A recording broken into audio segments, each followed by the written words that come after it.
Live from Studio 133, you're listening to the Evening Sports Podcast, powered by Spreaker.com.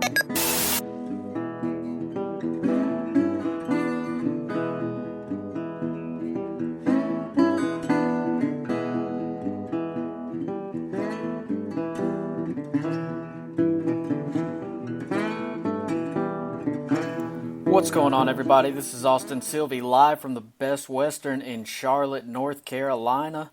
I'm here for ACC Kickoff, or as better known as ACC Football Media Days.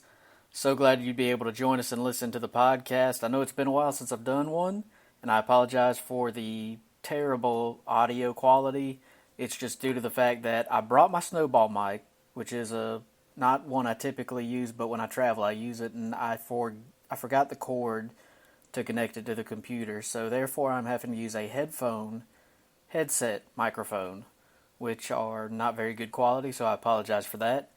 But regardless, this isn't going to be a lot of me talking anyways. This is going to be a lot of interview audio that we got today from day one of ACC Kickoff, where we got to talk with Atlantic Division coaches and players, and I was able to get audio from 5 different people, 2 of them being from Florida State, 2 from Syracuse, 1 from Clemson. 3 of these are 25 minutes or longer, and 2 of them are about 6.5 minutes.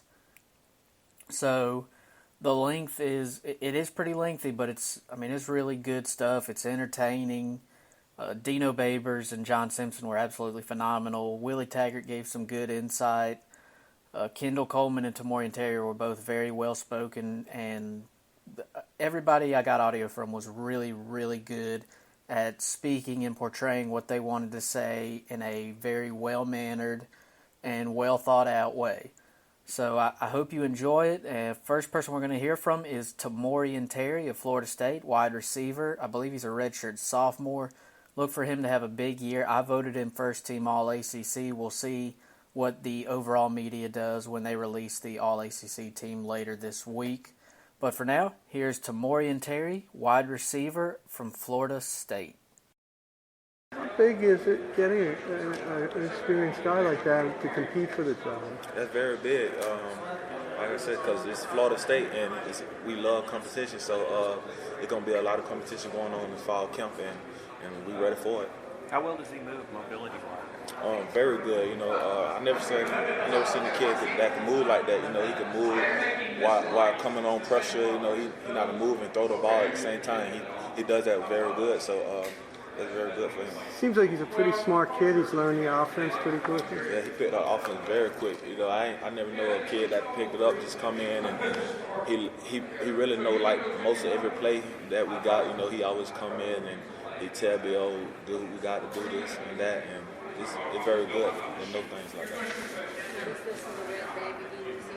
Red bag? Yeah, you probably see it. You don't see a lot of constitution.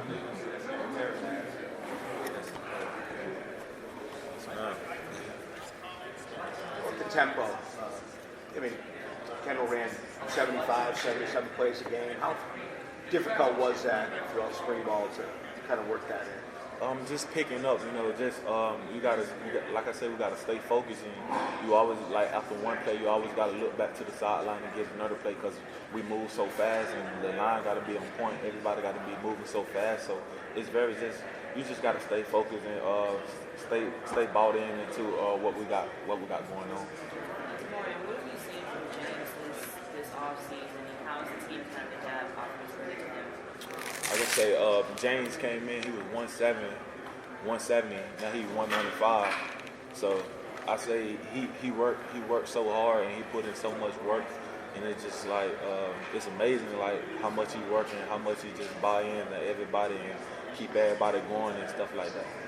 There's so much history and success at Florida State. After a down year or two, are you guys kind of feeling the pressure to get back to your winning ways? Yes, sir. Most definitely. We got to get this program back how it was, and how everybody got to respect Florida State how it used to be. Like, we got to get that program back going. So I feel like this year everybody gonna respect us.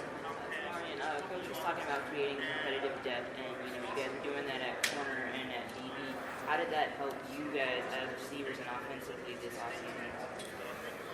I say just everybody working. I know we got a lot of DBs, we got a lot of newcomers that just came in, and everybody want to play, and everybody working hard to get on that field. So I could say just everybody just coming out there working hard, and like I said, buying in and just keeping everything going. Talk about your chemistry with Black. You guys been working in the offseason. Just talk about his development. Like I said, Blackman, he's a great player. You know, he always want to work out. He always call me to come work out. You know, come watch film with him. We always get extra workout after workouts. So he's just a great player to be around. You know, he one of them guys that gonna always want to work with you and always like work on your mistakes, what you have going on. So I could say he one of them special kind of guys. What do you think about Coach Biles? You know, coming in, new offense this year since last year. He's a great OC, a really great OC. He bring energy, he bring the swag, he one of them type of guys that gonna if we down right now, he gonna lift us up and keep us going. And I know you talked on it because I asked you it already. Just about the O-line. Is it more of a timing thing? Is it rhythm? Like what kind of improvements on the field have you seen tonight? Big leadership. All they need is somebody just a unit. They just had to be one. Everybody just come together and just be one. And that would I feel like everybody just coming together and they one right now. Like they got a big leadership in that group right there, and everybody just they hit the weight room hard. They hit the field hard now. They get extra work in, like extra work after workouts. They do like they really doing everything that they supposed to do. When you say Coach Browse brings swag, what do you mean? Swag, the drip. You see it? Yeah. He bring all that. It's like everything we do. Like he keep us going. Like we can never be down with like being around him. He always keep us going. He like if we not bringing energy, we'll stop practice or something like that, and we'll like start it over or something like that, and just because we got to have energy around him. People have talked about it not having a playbook. How does that actually work?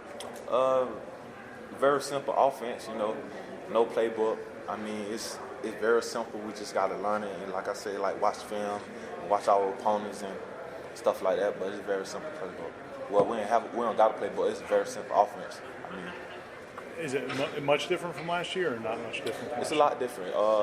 It's a lot of things we do, so I can't really say too much, but it's a lot different.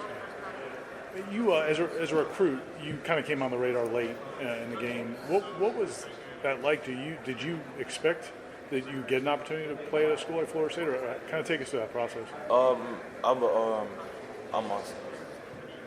I came from a small town in Georgia. They don't really sink. You feel me? They don't really sink getting much attention down there. If you know what I mean, they don't really like get so much attention down there. So I feel like just coming under the radar, it's pretty good for me because I wanted to expect like nobody to know who I am. Now that everybody know who I am, I wanted to get it like that. How much did you guys work out with James during the off season, and what were the numbers? Receivers, DBs, how many came out daily? Every receiver be out there, every tight end be out there, even the running backs be out there. We always, we'll do PRPs. We'll do that, and then we'll have 7-on-7. Then we'll get all the DBs come out there do 1-on-1 with us, 7-on-7. Then we'll do a little team. Everybody get together. We'll have a little team thing, and we do that Monday through Wednesdays. And sometimes we'll get some extra work in on Saturdays. So we put in a lot of work.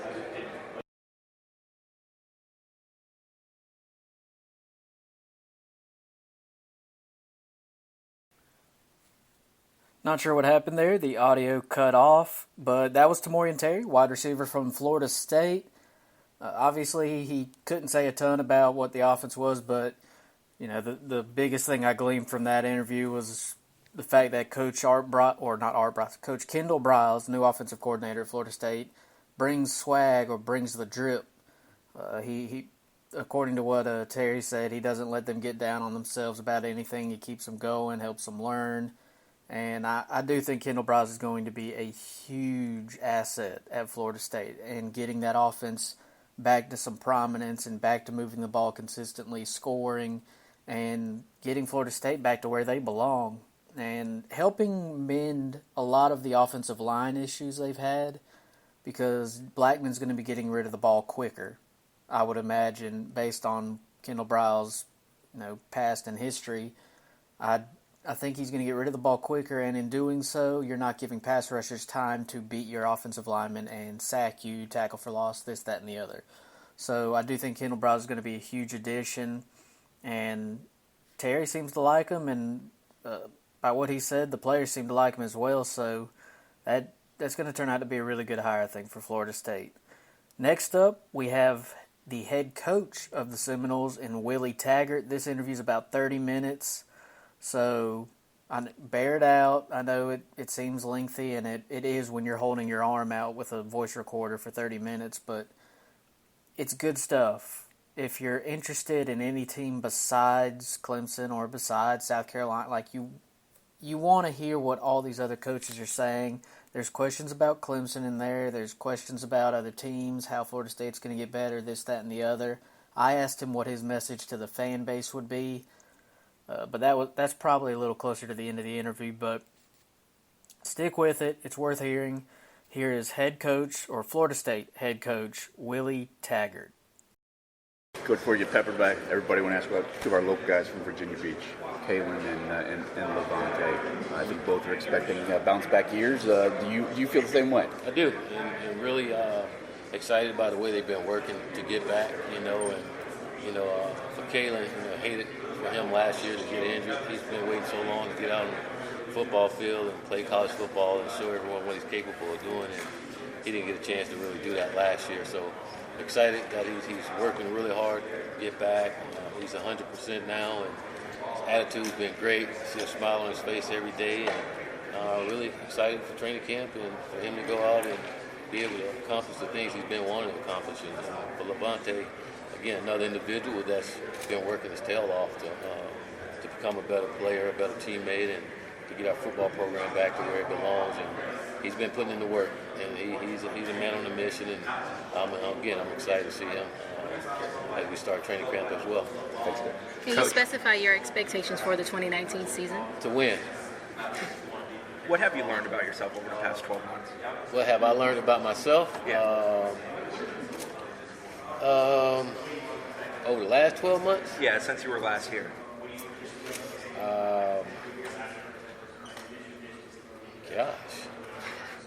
I felt like I've known myself pretty well, at least 40-some years of life, but I would say not necessarily what I learned about myself, what I learned about Tallahassee, what I learned about Florida State football.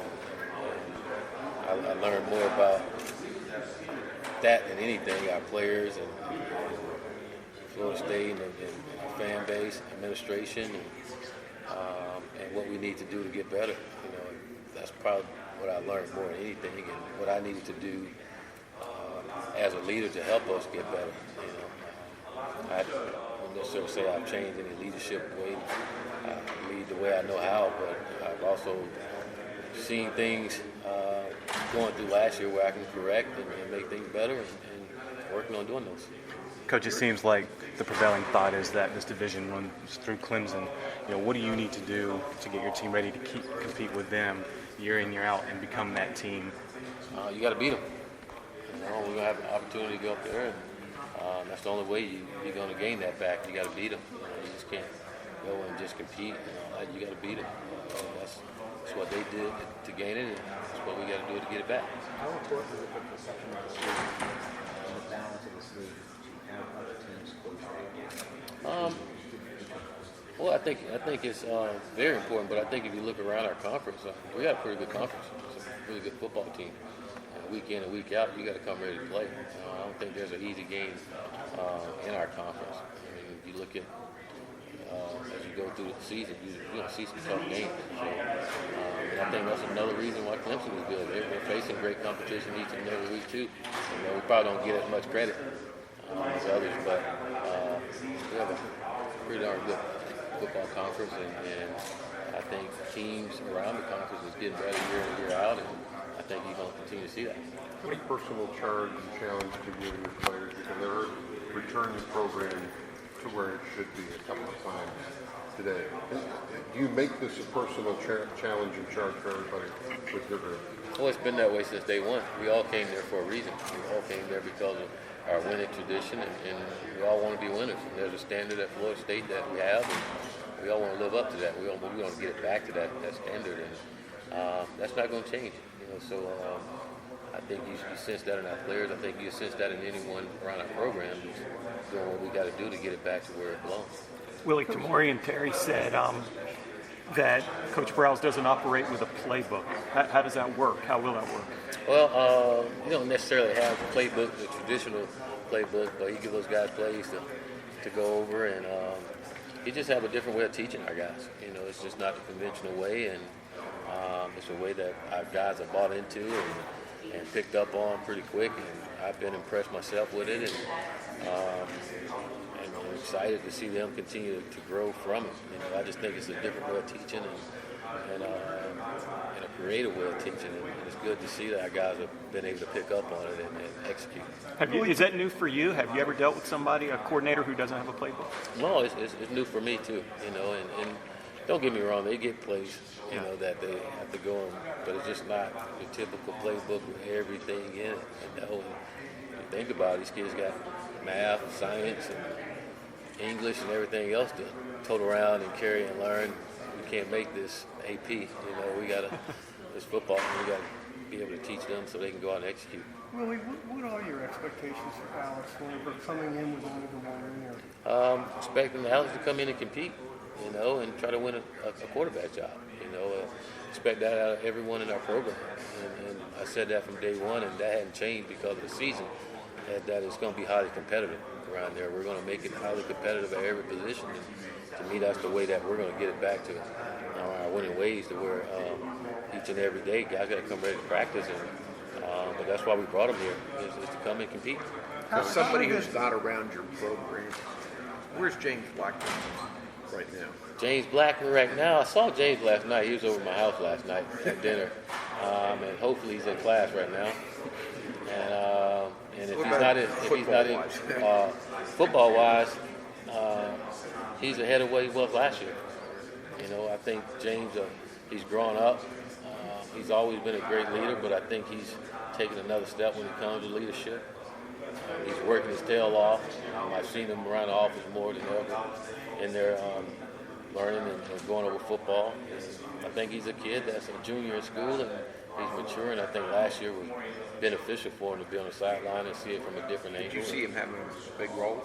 Oh, absolutely. That's our intention. I mean, that's why he's there. And he's working like all the guys are. How good is it for him to have Alex come in, have that competition, not be a guy you say, okay, this is your job? Like, well, I think James appreciates that. You ask James, he'll tell you that's why he came to Florida State, was to compete, and that's what he intended to do. He came here. I don't think any one of our kids came to Florida State not anticipating to compete, and so. But James would be the first one to tell you that he embraced that. He loves competition and he thrives off of it. Is he your starting quarterback, or is it a complete full competition? Well, it's a competition. I mean, he's the starting quarterback. He's been starting in the spring, and we understand that he's going to go in one, but those guys are going to compete. They're going to get the reps, and the best man going to win the job. Coach, with James, I know one of the first steps was gaining a little weight. On the field, what else did you really want to see from him in terms of improvements this offseason? Well, I just wanted James to understand the game of football better. He's been a great leader, like I said before, and players love him. Just understand the game better and understand why we're doing things that we're doing. And he put the work in to be able to do that. And like I said, every day he's up there learning, and every day he's coming by asking questions. If he's not sure about something, he's going to ask you. And you better have an answer for him. But I think he's taking pride in being a better quarterback. But I think he also understood that he had to. Coach, he had to work at becoming a better quarterback. What do you think of Coach Sweeney based on your interactions with him, and what do you think of what he's built at Clemson? Coach Sweeney's a good dude. He's a good dude. He's a hell of a football coach, and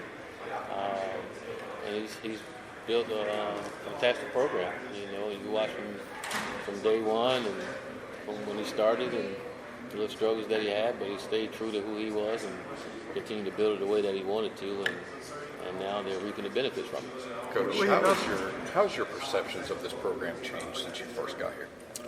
It hadn't. We've had our challenges like every other program had their challenges, and we just got to work through our challenges. But my perception hadn't changed. I always loved Florida State. I always expected Florida State to win, and that hadn't changed. And I expect we'll do those things. Coach Manny Diaz, how well do you know him? Do you know him? I know him. Anything that you can say about him? I know he's the new head coach at Miami. He's a good football coach. He's been coaching and he's had some good defenses. And he's a good football coach. Anything about the rivalry? I know last year was your first year in FSU. I mean, UM has turned the tables a little bit. After losing 7 in a row, now they've won 2. How big a game is that rivalry? And there have been kind of frustrating losses for FSU the last 2 years. Oh, it's huge. I mean, it's a huge game, a huge rival. I think we all understand and know that. And it's important. It's important that you win that ball game. It's important that you win every in-state ball game. Alex Hornibrook has beaten UM, I think, at least twice in a row. I know for sure he was starting one game, he did. Coach Taggart, talk about the players after the game against the Gators, the last game of the year. What did you see after that game going into spring ball, knowing that, are they hungry and they realize what's happening? The bowl streak's over and now they got to start a brand new one and, keep the tradition back to what it was. Yeah, our guys, they've had a great attitude. I've done this in 3 other programs, and I will say I feel good. I feel like I've seen this movie before. And where we're at with our program and the way our guys have been working. And again, they're determined and they're passionate about righting the ship, and that's the one thing I applaud our guys by. Not one of them made an excuse for last year. We all owned it and all working our tails off to see that we right the ship. And I think our guys will. What about the offense? Because I know the offense started out very slowly. A couple games, first quarter didn't get any points on the board. Is that something you think this year in practice that come out of the gate real quick, fire, get some points on the board and get that lead? Yeah, I mean, I wouldn't say just first quarter. I think every quarter that's got to be our mentality. Every time we step on the field is to score, and we need to do it early and often. And that's our intention and what we want to do, and our guys understand that as well. And I think the one good thing about all of it is we went through last year. We understand what we did wrong and what we need to do to improve it. But I think as coaches, we understand the league a lot better and what we're up against, and it'll be fun. What has to happen for Cam Akers to kind of get rolling the way he did 2 years ago? For everybody to play better on the offense side of the ball, there's got to be a synergy where everybody's playing and going in the same direction. And in order for that to work, I think you'll see better play out of our offensive line, and I think you'll see better running from Cam. Just being comfortable with what we're doing and understanding what we're doing. Is there something more that he's done or needs to do, like you're saying about understanding that Well, may help him? I think it's more that he's done. I mean, he's put in some work. Cam has been working his tail off to be a better football player. He's been like James Blackman. I mean, guys up there all the time watching film and asking the question of why we're doing certain things, and you see him more comfortable with what we're doing now because he understands why. When you see or somebody says to you, you hear that your name is on the hot seat list of coaches, and there's the whole group of them, and your name is listed and all that. Do coaches react? Is that a part of the business? How do you react? Do you just? I don't see that, and I'm sure nobody won't come tell me that. But I hear when I talk to you all, you ask that question, and that's part of the business. We all know what we were signing up for when we decided to become coaches. And that's part of the whole landscape of it. Where you talk about guys' jobs and whether they're on the hot seat or not. But you can't focus on that. You got to stay locked in to what you're doing. And again, what is the hot seat? Who put you on the hot seat? So we just got to stay focused on what we're doing, and that's the only way we're going to get out of where we're going. So is the important thing for it not to become a distraction to your team? Is that just the main thing? Well, it's not going to be a distraction. We understand, again, what it is, and we understand we have a bad year. Those are things people say about you. So there's no need to go look for it. It's there, and The most important thing is that we focus on each other, we focus on getting better, and focus on getting ourselves back to where we all wanted to be. Coach, Alex was in a run-oriented offense at Wisconsin. Any reservations about him coming over and being part of the spread? No, not at all. I think if you watch Coach Browse and things, I mean, he's worked with different styles of quarterbacks. They haven't all been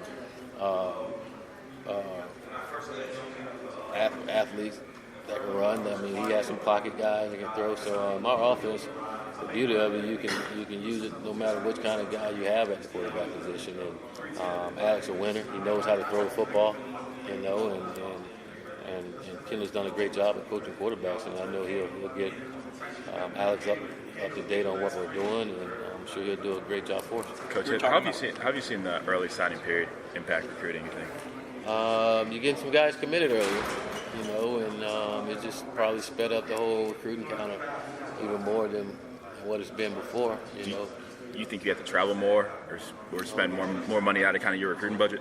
Not necessarily. I mean, you find the kids coming on campus a lot more than you only get one official visit, so you're spending money once for them, and you only allow so much opportunity to go out. So I wouldn't say we spending more money than the kids are, and I don't know if that's right. Willie, when you were at Oregon a couple years ago, you went out and visited Clemson, hung out with that rest of the staff. Now you're in the league. What have you learned about Clemson and what makes them tick? Well, I wouldn't necessarily what makes them tick. What makes them tick is Coach Sweeney. But he's done a great job of just building his program and having a culture that he wants and getting everybody to believe in that culture. And that's something that just don't happen overnight. That comes over time, and when you have success within that culture as you're building it, then people tend to buy into it and do a better job at it. And he's gotten it to the point to where he wants it and to where he probably don't have to be there, and he just runs smooth till he get there. So, but that's part of just work and consistency. And like I say, he's been consistent in what he believed in and what he wanted with his program, and it's paying off. How much you've seen recruiting in the state from a bunch of different angles. Now with USF and UCF, the way they recruit, and also the out-of-state schools come into Florida. Why do you think the Big Three don't dominate recruiting in the state of Florida the way they did maybe 10, 15, 20? Because everybody's recruiting out here now. Everybody didn't recruit down here that many years ago, and everybody didn't have the same resources that the Big Three had back then. So things are totally different now than they were back there, and like you say, everybody in the country recruits in the state of Florida now. So things are a little different, and you just gotta work through those things because of that, but they're different.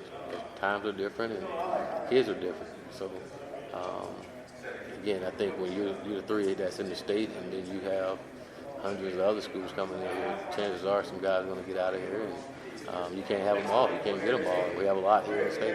Well, when you were a player, did you see the other schools coming from out of state coming in? No, you didn't see. I mean, I know growing up here, the only school you probably thought about more was Nebraska coming out and getting some of our good players here. But it was Florida, Florida State, Miami, and maybe Georgia here and there. But it was more regional, and Nebraska was like the one school that was coming in the state and getting guys out of here. But those times have changed now. How much does Briles and Clement's familiarity with one another kind of allow the offense to have that one shared direction, kind of a natural synergy? I think that's so important in offensive play and getting them, again, to go in the same direction. And when guys understand each other and what they're doing, it makes it go smoother. And when you don't understand it and you don't teach it the right way, then everybody's not on the same page and you don't get the results that you want. So both of those guys understanding that and knowing what we're calling, why we're calling, and when we're going to call it, that plays a huge difference. And when the coaches understand that, they can teach their players and get them all to understand that the same way. It makes a big difference. What's the biggest thing Randy's brought to the puzzle of the coaching on the offensive side? Well, I just love the way he teaches. I love sitting in there and listening to him teach our players on there's a certain step on how you're going to step, and really breaking it down to him. And if there's a certain play we're going to do something, he's going to break it down and do a good job of teaching them what and why we're doing it that way, and then we're going to go out and walk through it and make sure that they get it that way, and then he's going to question the kids to come back and teach it to them, teach it to him, and to me I think that's so important, especially up front, and so those guys can play comfortable and not out of fear, and be able to come off the football and execute the blocks that we need to. Coach, his block, just so I can, you were facing that way, and I wasn't sure. Is Blackman, you said right now, number one quarterback? Blackman will go out with the starters. He's been here in the spring. He understands the offense, and both guys will get reps with the starters, and they're going to compete for the job, and the best man going to win. Willie, what, if anything, did you learn about yourself, whether as a person or as a coach, after last season? Well, I'm still a good person. I think I'm still a good football coach. And there's a new season, and I got an opportunity to prove that. But I think, again, I don't look at necessarily what I learned about myself. I learned about the situation and that I've been here before and knowing what it takes to get out of it. And I see things going in the right direction in order to get out of there. And a lot of it have to do with holding people accountable and making sure people are in the right position so that we can go to where we all want to go. And last year was one of those learning experiences where you had to learn those things and learn everybody and what they're good at, what their strengths and weaknesses are, and then make sure you put them in the right position so we can take off like we need to. Coach, 3 new coaches kind of got thrown into the fire and go right into recruiting or spring practice. How have you seen them settle in as far as recruiting goes and as far as coaching goes? Well, I know for Coach Dugans, it's been great. He understood the South and how to recruit at this level, and I think Coach Browse and Coach Clement, they're learning the South more. They recruited here before, but I think at this level, understanding it a lot better now, and then getting comfortable in some of the new areas that they've been in.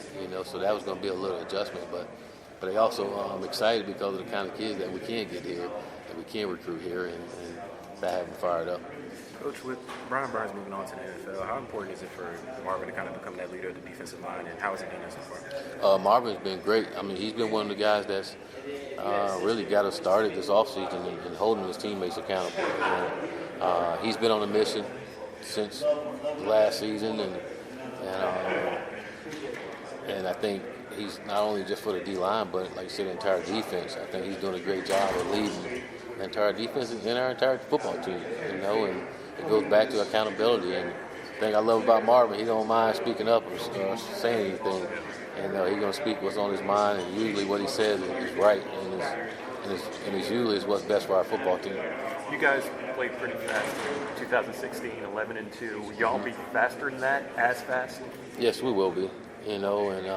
Again, after a year of trying to do this, our guys have a better understanding of what we're trying to do. And you've seen it back in South Florida. That first year, we weren't going as fast. They still were learning it too. And then once they figured it out, then it was fast all the time. But I think the way we do things, the way Coach Brown is doing things will be a lot faster here. And you coached against Jeff Collins in the AAC. How about him coming in here now? Trying to do what you've done too, get the program going. I think Jeff will do a good job. Jeff's a good coach. He's a blue-collar type individual, and he's had success everywhere he's been. And I think he's done a great job at Temple, and he'll do a great job at Georgia Tech. With the no playbook, Tamorrion was saying, it kind of forces them to be in the office and, be around their position coaches a lot more. Was that like a plan, or was that just something that came with it? No, it wasn't a plan, but I do think that's part of it. It forces the guys to put more work in, to learn it, and to see it visually, watching film and understanding what they're doing. It forces them to do that more, rather than going back and relying on the book, and sometimes they get back to the room and don't even look at the book. So, and again, a guy knows if he wants to compete and be able to play, he's got to learn what we're doing. So, guys are coming up and getting with coaches and trying to figure out what it is they have to do. And then you were saying with James, you wanted to just be an overall better football player, and that kind of included coming up to y'all and studying film and stuff. Does that kind of separate? If you haven't seen somebody in the office, that they may not be, in the plays as they should be. No, not necessarily, because they're not in our offices, some of our players go to their position meeting room, so they can be in there putting in work, and you don't even see them in there. But the thing I've been liking about our guys, they quit to let you know that they're putting in work and that studying football, but it's important to them, and so they're working at doing it. And is that something that was different from last season? Well, I tell you that. I mean, just seeing all the way our guys are working now is totally different than what it was last season. And again, last season, a lot of guys were still learning. Guys were still learning each other, learning coaches, and you think about last season, we only had 15 seniors, with a whole culture change, a whole coaching change, whole scheme change, not having a lot of leadership to help lead the way. Don't necessarily help you. You have 60% of your roster freshmen and sophomore. And the good thing about it is that they got the experience, and now those sophomores are juniors now, and those guys are the ones that's leading the way, and there's a lot more of them now. So that helps. And how did they kind of adjust to that? Because you got a new offensive coordinator, so it's still kind of like a restart. Well, it's not a restart because we're doing a lot of same things we did before. Okay. Again, it's just teaching it differently, and so, but I think that's why we were able to execute in the spring, because they had a familiar early to what we're doing, and so they went out and performed a lot better. You do have Coach Prowse. From being around him now, seeing him up close, reaction, so to speak. What do you kind of observe to make you think, okay, yeah, this is why I brought the guy in.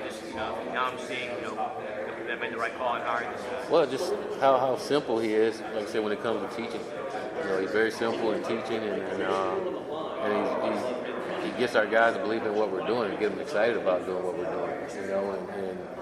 And I think the way he is with our guys when he's around them and building those relationships, they respect it, they believe in him, and they like the way that he is as a person.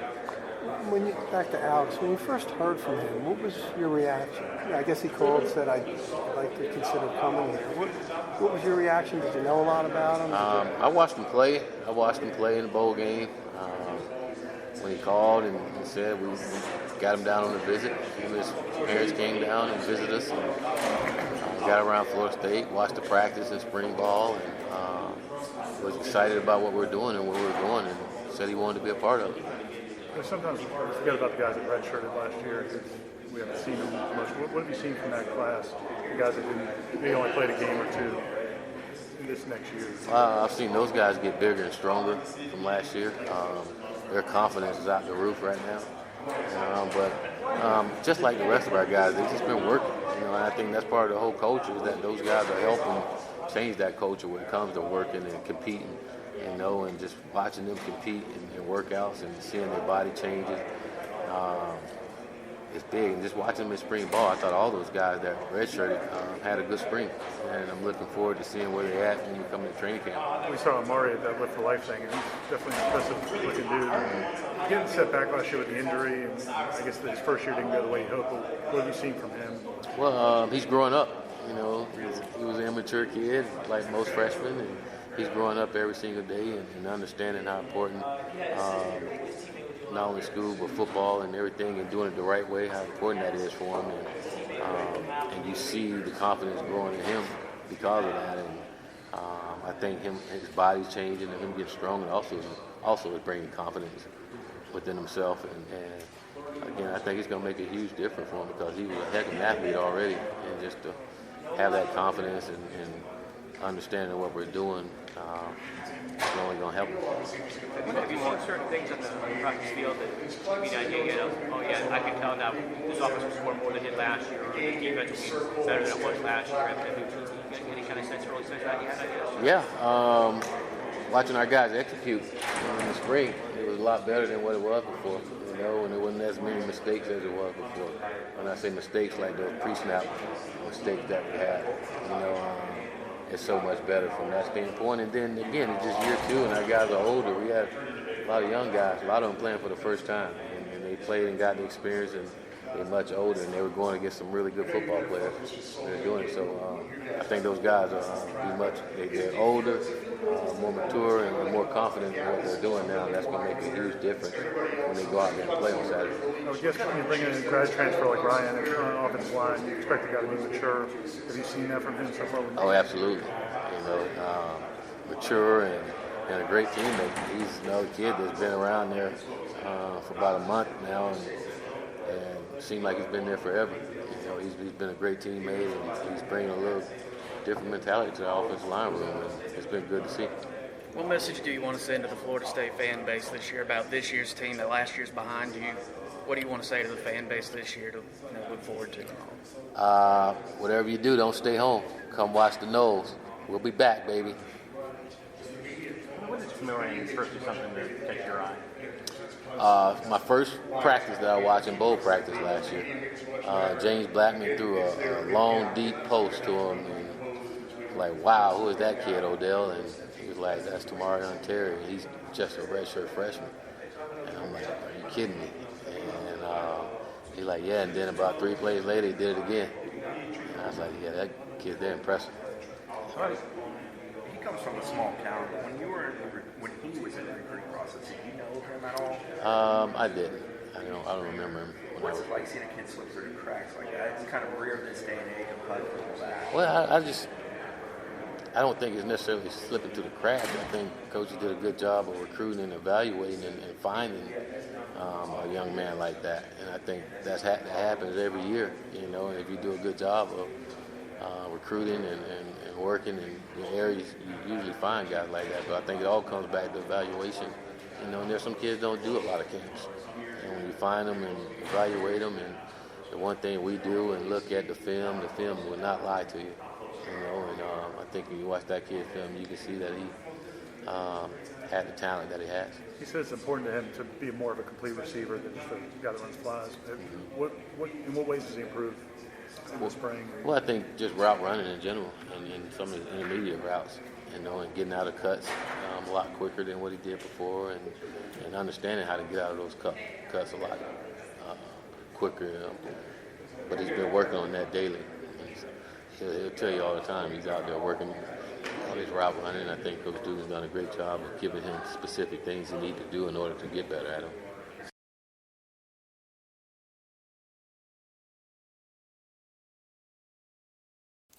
That was Florida State head coach Willie Taggart, live from ACC Media Days earlier today. Next up, we have Kendall Coleman, defensive end from Syracuse. Clemson, a team that you guys have worn out the past couple of years. Are you already looking forward to that? Looking forward to it, but even more so I'm looking forward to week one. Just getting that season here, getting those first 2 games under the belt. We can't handle Clemson the way that we need to. We don't handle our business on week 1 versus Liberty. And you overlook those small schools, and they're just as dangerous as the big schools if you don't pay enough attention to them. So that's the game that we got all our eyes on right now. Is that something that Coach Babers kind of drills into you guys, that it's 1 week at a time? Oh, definitely. If you look too far ahead, it's 1 week at a time, it's 1 play at a time. You make 1 play or something like that, or you miss 1 play, life goes on. Put it in the past, move on to that next play. Same thing game-wise. You miss a game, you mess up a game, life goes on, move on to the next one. Don't lose to the same team twice, and you can't bank on beating the same team twice. You got to take it 1 week at a time, 1 play at a time, handle that play or handle that week as you should, and then move on to the next one. After last year, do you think you guys have got something to prove to the rest of the conference still? Like be consistent or something? I wouldn't say necessarily to the rest of the conference, but more so to ourselves. We've put together games in the past. That second year, we put together more close games than we ever had before. And then obviously the third year, we put together a 10-win season, but they were still close games. We're not, I can't say that for myself or for this team that we would be satisfied until we can actually put together full games, full season of us beating our opponent, not playing it close. Oh, I'm sorry. You guys have played Clemson as tough as anybody the last couple of years, but the perception is out there that in this league right now it's Clemson, and there's a huge gap between them and everybody else. Do you agree with any of that? And what is your perception of that kind of that's out there in the media, at least to some fans right now? Clemson's a great team. They're at the top right now, and that's undisputed. You can't challenge that. They've won a couple of national titles and all. So we put together 1 season of work that would display that we were good enough last season to come second to them. But it's a new season, and 1 season doesn't define everything. We gotta go out there and establish ourselves as a consistent team who can do this all the time before we can expect others to believe in us that way. But I'll tell you, in our locker room, we got all the belief we need. Is it safe to say you guys energy around this team right now? Are you guys kind of enjoying that everybody's looking at you guys as one of the top teams in the league? I would assume that's going to be a fun atmosphere to be around. I assume some guys are enjoying it. It really just depends on the personality. I'm a person who, believe it or not, as I'm sitting here today, I'm not really one for a lot of attention, but it's different, and I can definitely enjoy the moment that we're sitting in right now for sure. Is it safe to say you guys aren't intimidated by Clemson like some of the other teams might be? I think it's safe to say that we aren't or shouldn't be intimidated by any team that we play. Everybody's beatable on any given day. And, football doesn't go to a 7-game series to find out who's the best. You get one shot, one opportunity on any day. Something can fall your way or something can not fall the other team's way. And it's just a matter of how it played out that specific day. So I'm not afraid to play against anybody in our conference or in the nation for that matter. Haven't played them close the last couple of years. So close. What makes you guys so tough against them? Against Clemson? Yeah. I think that we match up really well, and that being said, Clemson's a phenomenal team with lots of talent. That's known. I think that talent-wise, we're catching up, and soon to be, we got more talented guys coming in to fill my shoes, and I think it's just exciting of what we're on the verge of. But we match up really well across the board. They have a prolific offense, and we got same thing, nice skilled players that can really get after it. And they got a defense that can put up points, and we got a defense that can get the ball back too, and special teams right there head to head. So I think that's what makes it such an exciting matchup every year. So having played them close the last couple of years, how do you take the next step? How do you kind of go from close losses to getting the upset and pulling off that W against them? That's just not just for Clemson, but for everybody that we play against. We've had a couple of close games now for a couple of years straight with Pitt. And that comes from just really being sound in what we do and being confident in ourselves, while also understanding the game plan of who we're going up against and what they like to do, and then going out there and executing on the day of and making sure that there's nothing left behind on the field. We gave it everything we had. You guys have had obviously close heated games with Clemson the last few years. Once it gets down to the national championship game, are you maybe going, I don't want to see those guys win, it's a little bit of bad blood maybe between us, or do you pull for them because it's good for the conference if they win a national championship once you guys are seasoned? When I see Clemson in the national championship, there's nothing more than I want for them to win. I don't want to play against whoever was second best. I want to play against the best, because that's the proof of my talent and my skill set and my team's talent and our skill set. So if Clemson's in it, best of luck to them, because I want them to bring it home back to the ACC, bring it up to the Carrier Dome, and we'll hash it out and see what happens. Is that game so close?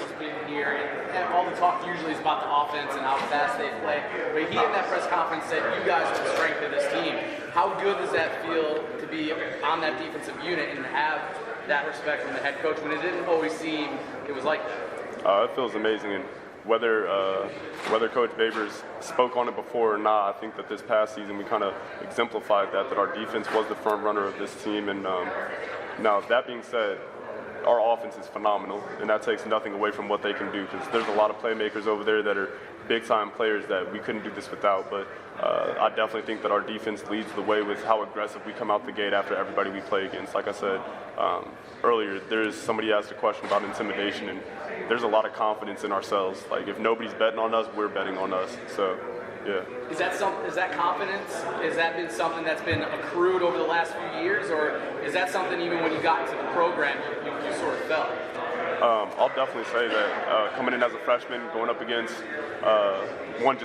guys that have been in programs for playing college football for 2, 3, 4 years straight, and looking at the development of them versus myself coming straight out of high school, that my confidence wasn't necessarily there, especially just being new to the scene of college football and trying to understand concepts and plays and how to go about the process. But it's definitely something that's accumulated over the last couple of years, especially if we got the right pieces together and we learned how to grow together and work together. Now I think that we're a very confident unit and outfit that it shows on game day versus the teams that we play against. That was Syracuse defensive end Kendall Coleman at ACC Kickoff earlier today. Only 2 interviews left. Again, this is Austin Sylvia of the Evening Sports Page, live from the Best Western in Charlotte. Apologize for the crappy audio quality due to the fact that I forgot the cord to plug into my computer so I could actually run it through a clear microphone. So I'm using a headset mic, but again, that's why I'm not doing a lot of talking in this particular podcast. This is just giving you the interviews I got from ACC Kickoff earlier today. And just 2 are left. We have Dino Babers, head coach of the Syracuse Orange, and John Simpson, offensive guard from Clemson, left. Dino's interview is about 25 minutes or so, and John Simpson's is about 36. So there's There's plenty of content in it. I know they seem a little lengthy, and maybe they are, but it's really good content, really good stuff. So stay tuned in, listen.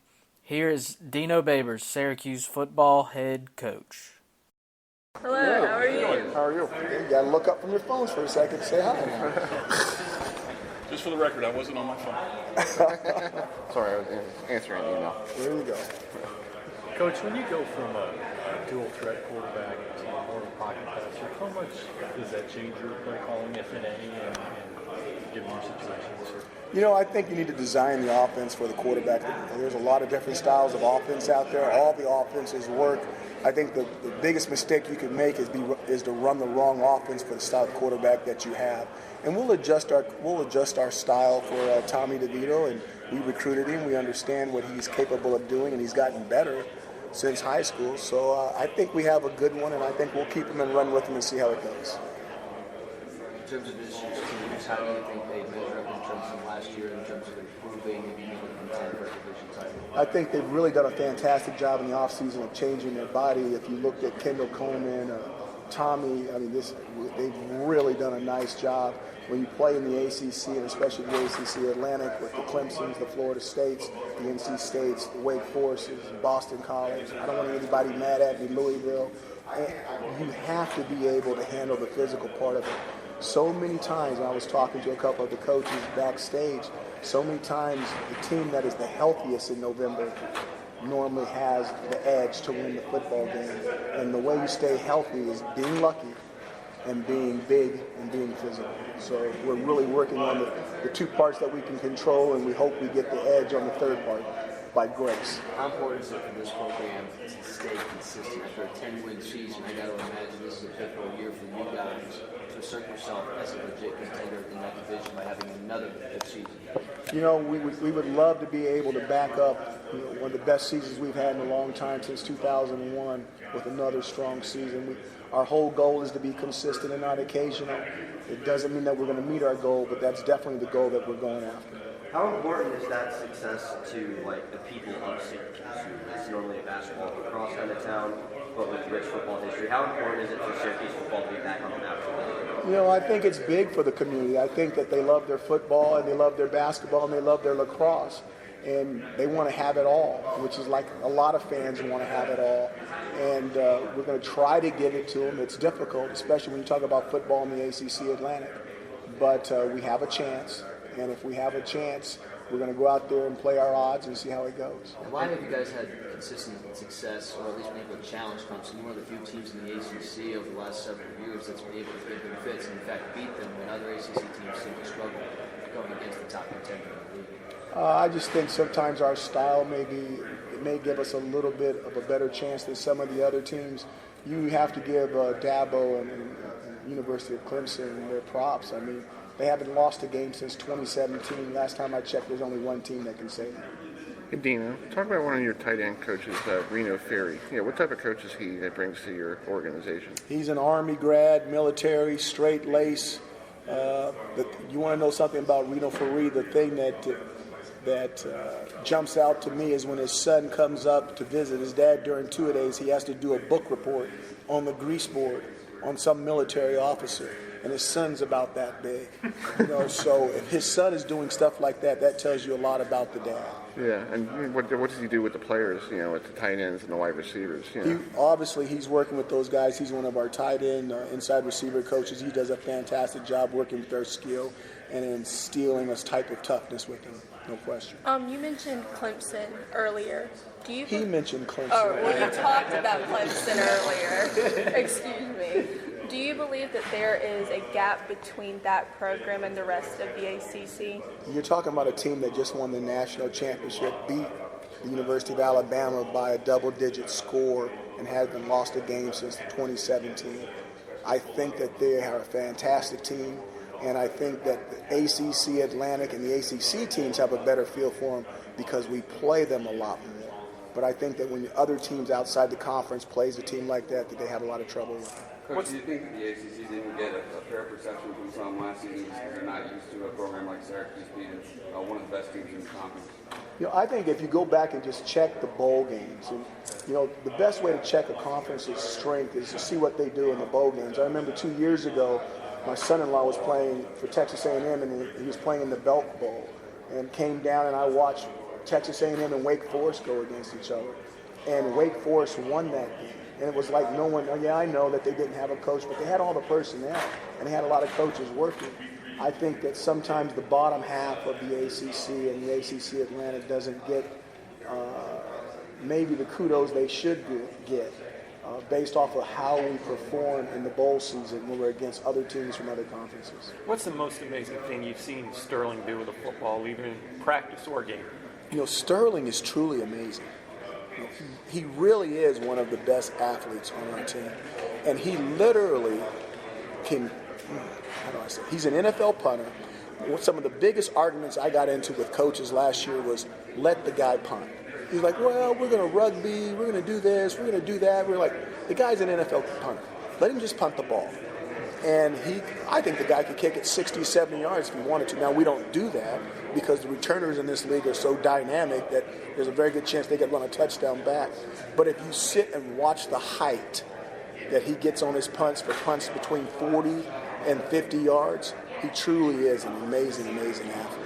When you have a punter and a kicker of the caliber you do, how does that kind of change the mindset you have as a head coach, when you have those two weapons there? Well, I think that it needs to, our mentality needs to change in that we don't want to baby it. We have a fantastic place kicker, won the Lugosa Award. We've got Sterling as a punter. We don't want to be conservative because we have an outstanding kicking game. We want to be aggressive. And you take that defense and you take that aggressive kicking game and you tie it in with some good steady offense, and then maybe you can get 4 or 5 or 6 wins. Coach, who are some players that maybe the regular audience might not have heard of, like you're obviously familiar with, that are going to break on the scene this year, you think, have breakout years? You're going to get mad at me. I don't like to really do that. I don't really single out our family, our La Familia, our Ohana. If you ask me about somebody directly, sometimes I'll answer it, sometimes I won't. But I will never just start calling out guys, individuals. We're not an individual. There's teams that you play with a bunch of individuals. We're not that team. We're a family. What do you expect from Tommy DeVito this year? I expect him to play a lot better than he did in the Notre Dame game. No, I'm just kidding.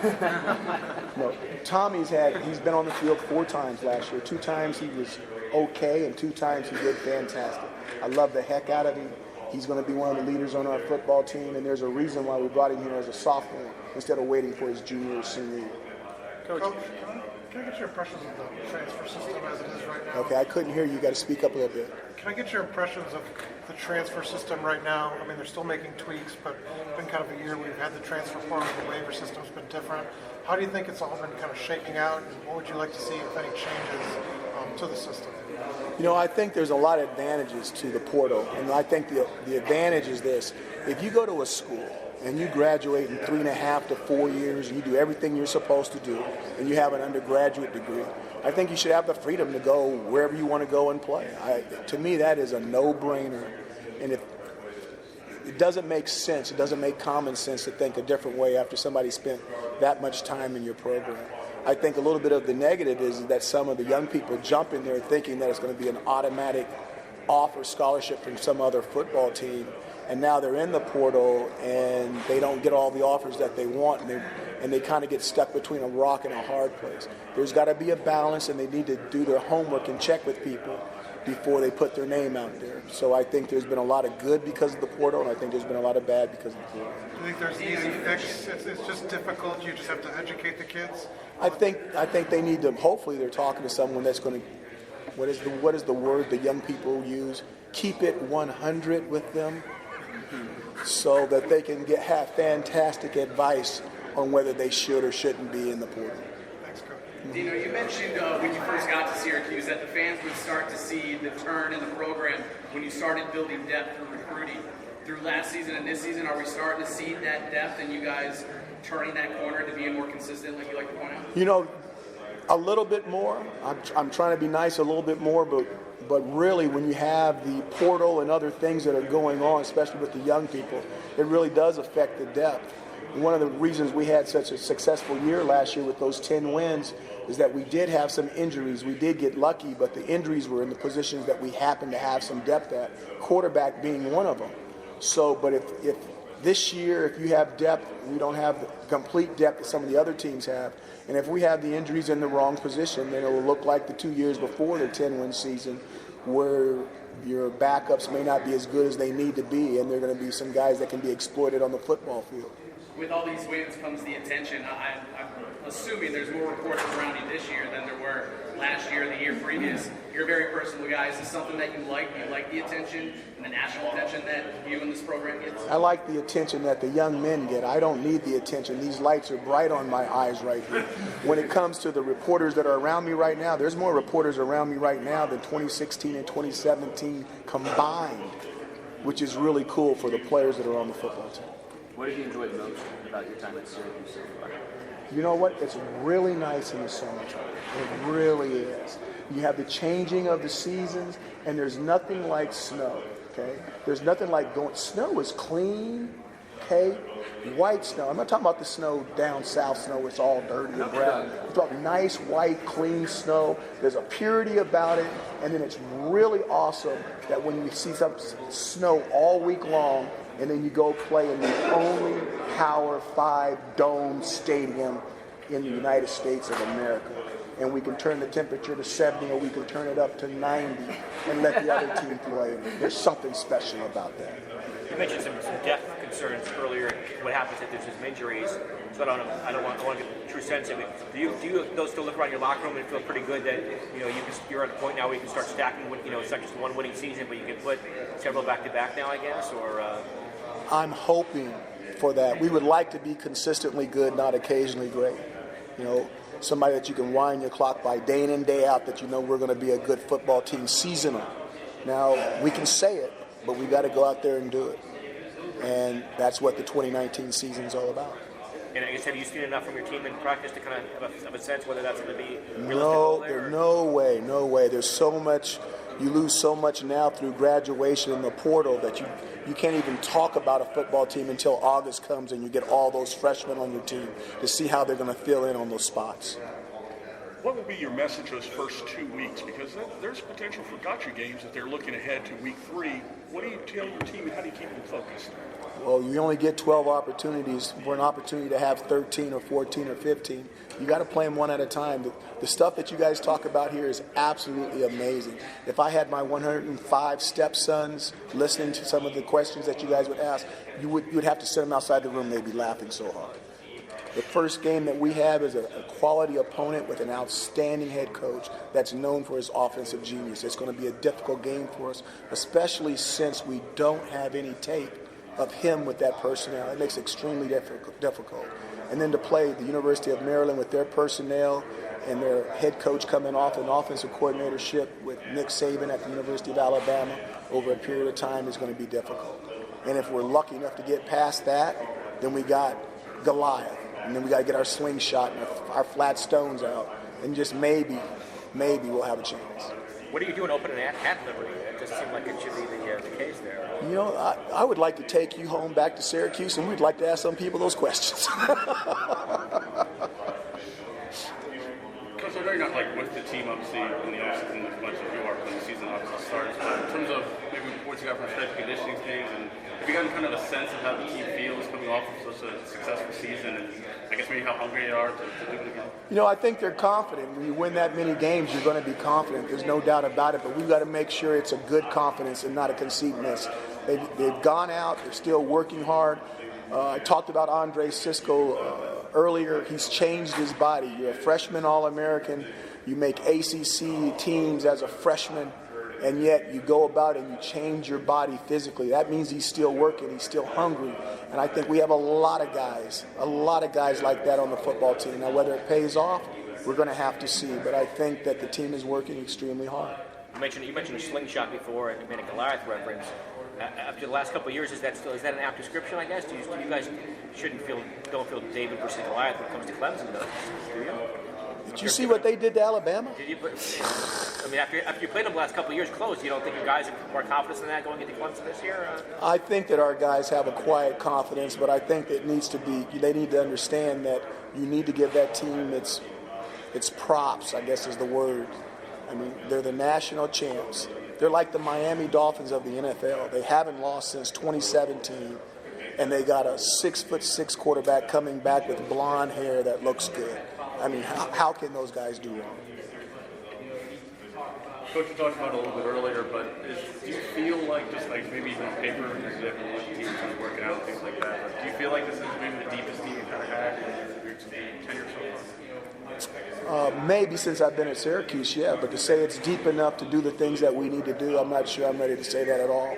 Again, there's certain areas that are extremely thin, and thinner than we were last year, and we've got to make sure that we get a little bit lucky and that the depth doesn't come back to bite us. How much of a perk is it to have a senior tailback back in Mo Neal in your backfield? I think it's big. Mo Neal's been playing since he was a freshman. It's almost like, watch this, it's almost like you have two quarterbacks in the backfield. And it's definitely going to be fantastic for DeVito to have him back there. He's very knowledgeable. I mean, when he rolls out of here, okay, if he doesn't make it in the NFL, I know some coach is going to snatch him up because he literally knows our offense inside and out. He's an outstanding football player and very, very intelligent. Coach, the offensive line has been a number of changes, at least in the preseason depth chart from what you guys had in the spring. I know it's really early, but what do you think that position group is at right now? Cannot answer your question at all. I need at least 14 days in August. It's going to be the key to our season. I really believe what made us different last year is that we did have an offensive line where we could battle some of the big boys and have an opportunity to run the football. We ran the ball better last year than we have the first 2 years previously. I was disappointed that we didn't get a 1,000-yard rusher because we should have had a 1,000-yard rusher with the line that we had. Now we're replacing 3 of those guys, okay?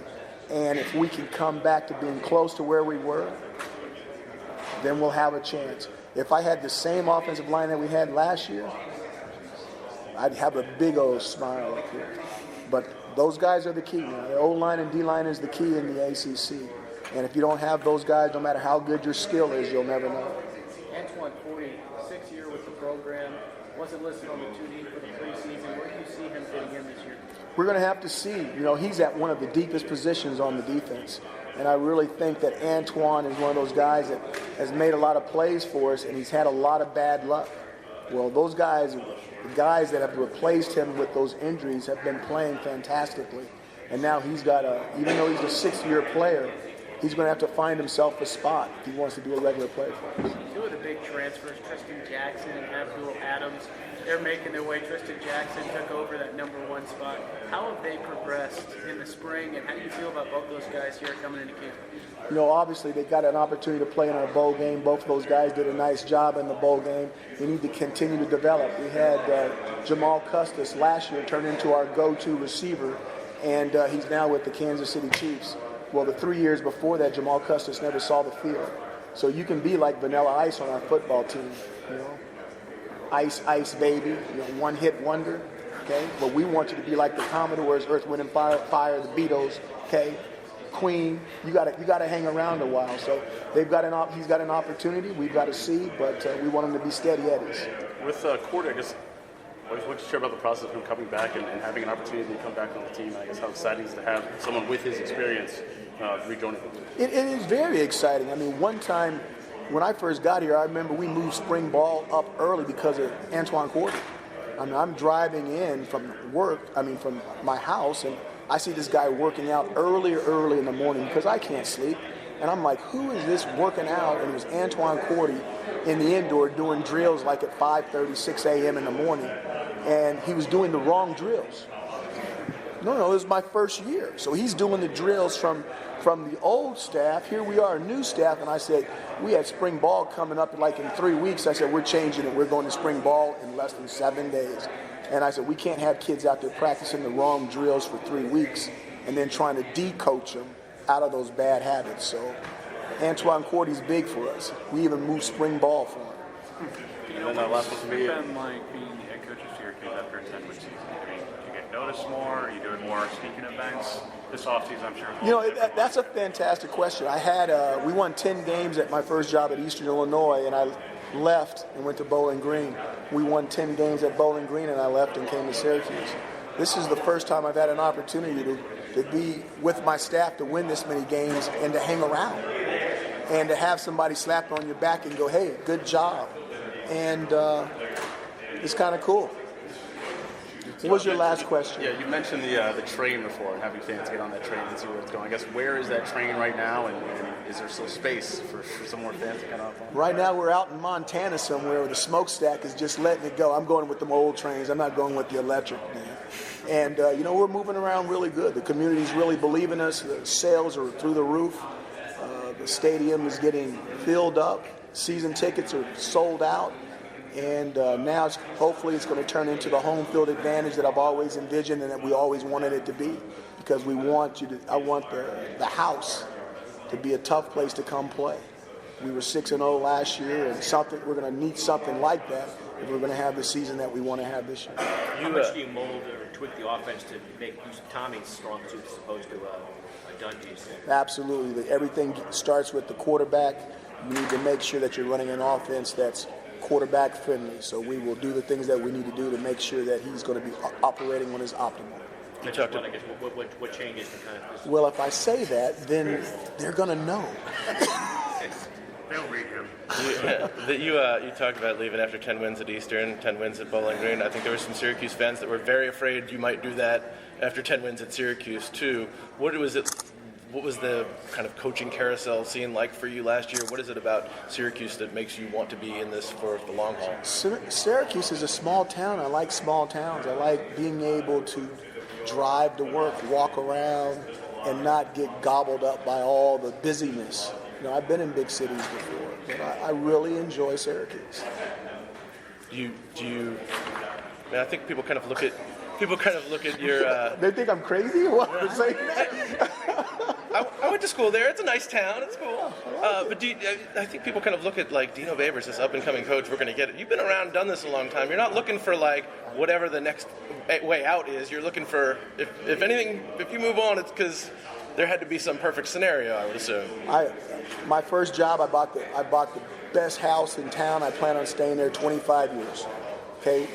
2 years later, I left. The guy that bought my house made a mint off of it. I went to Bowling Green and sat for a year before I bought a house, and bought my house 6 months before I got offered the Syracuse job.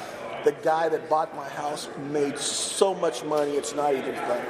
If you want to make money, come buy my house if I have it. Because all my houses are set up because I plan on never moving again. And the Syracuse house is the exact same way. It's set up that I don't ever want to move again. Okay?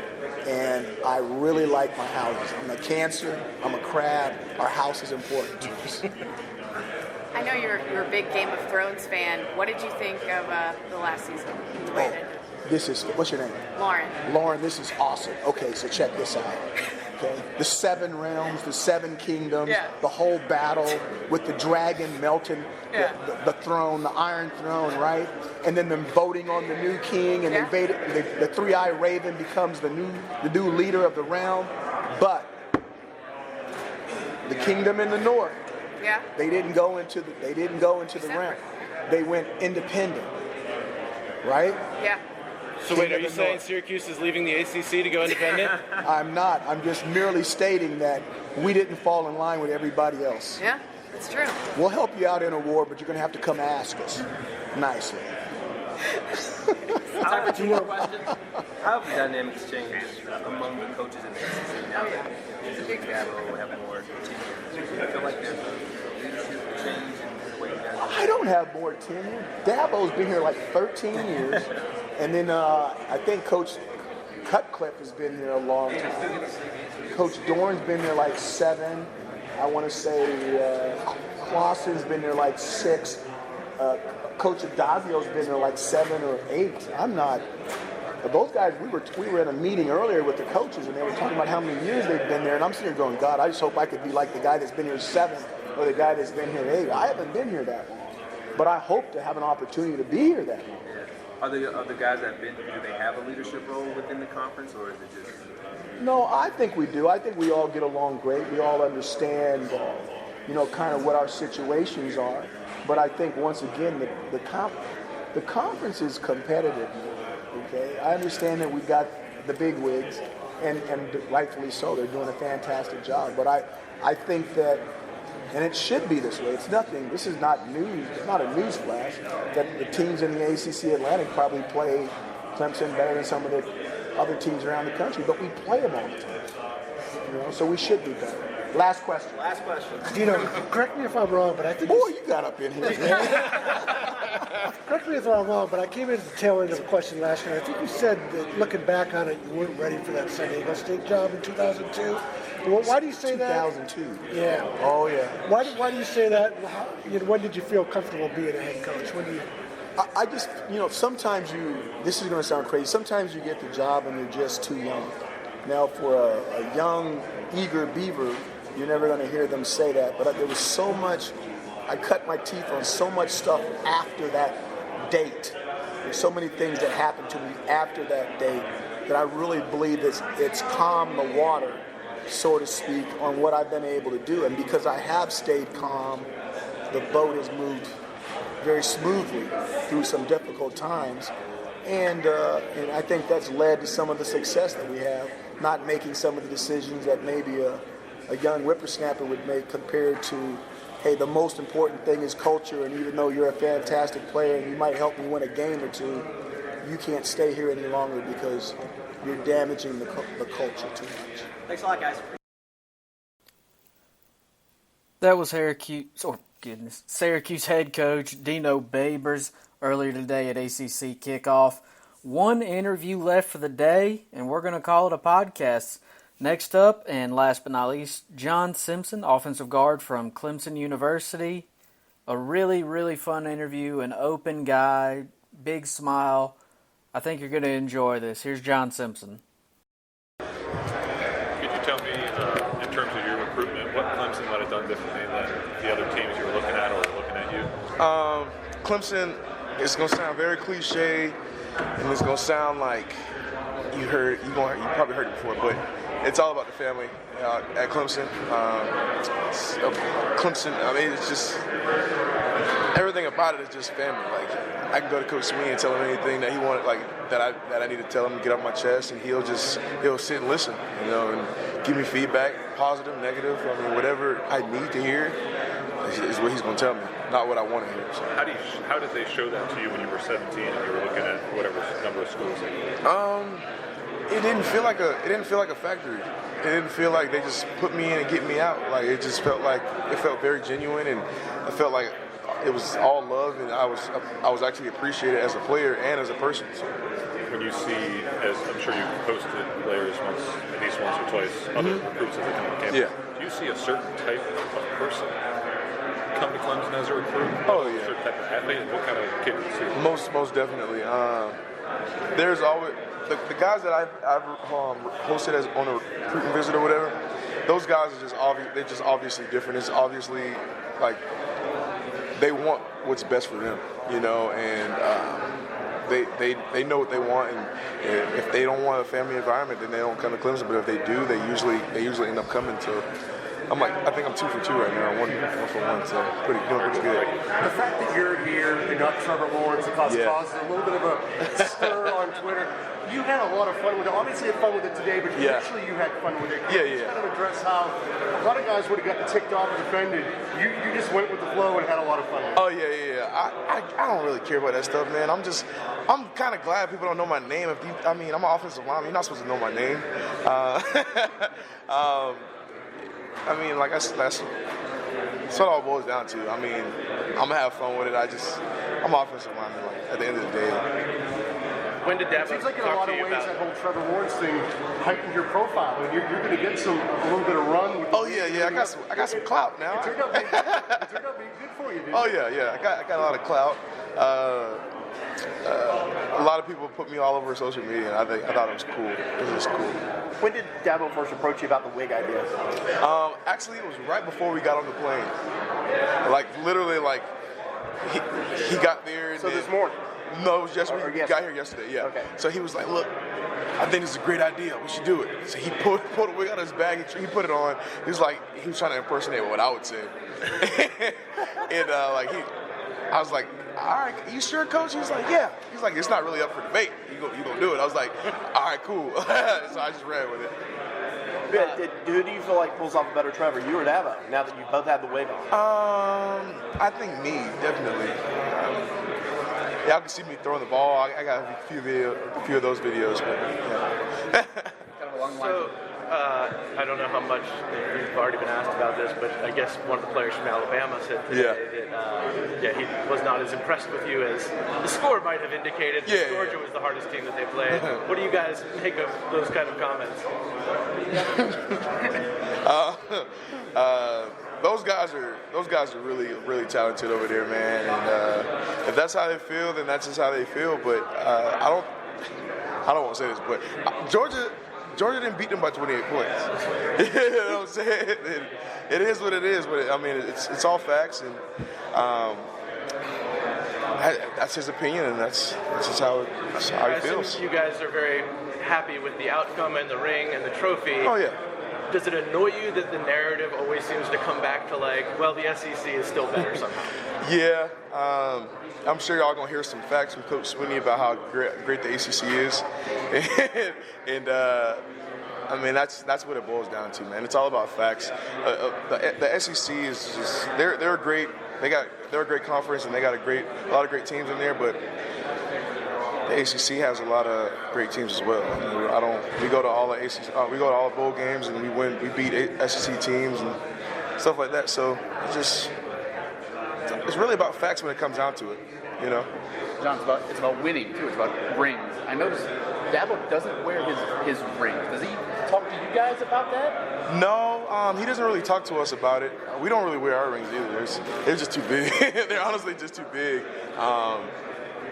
Yeah. But even to an event like this, I mean, as the reigning champs, would you consider throwing the bling on? I was actually thinking about it, but I was like, nah, I don't want to do that. It's just too much. It's really just too much. I can't put it in my pocket or anything. So. You guys have lost twice against ACC teams in 4 years, and by a combined 4 points. Yeah. How big of a gap do you guys once you look at it as between you guys and the rest of the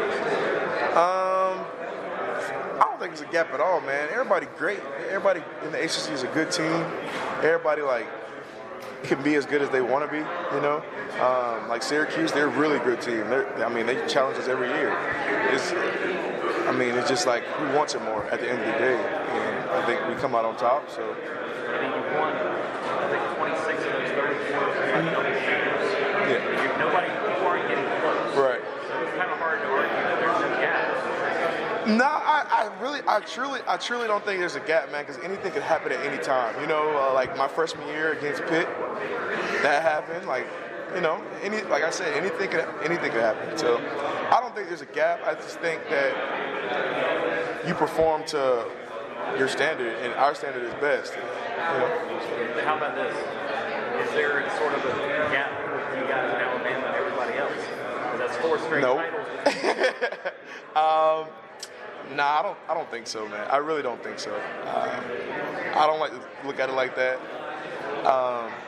Because that, if you look at it like that, then you get complacent and you start to plateau. You don't want to get better. So when I think about it, I just think of anybody is capable of beating us, you know, and that's just how I view everything. You guys look at what Alabama does. I mean, I know you're focused on yourself. When you're done with your game and throw everything, you can enjoy a win or whatever. Yeah. Do you find yourself peeking at what they're doing a little bit? I mean, it's like you guys are like a 2-horse race. No.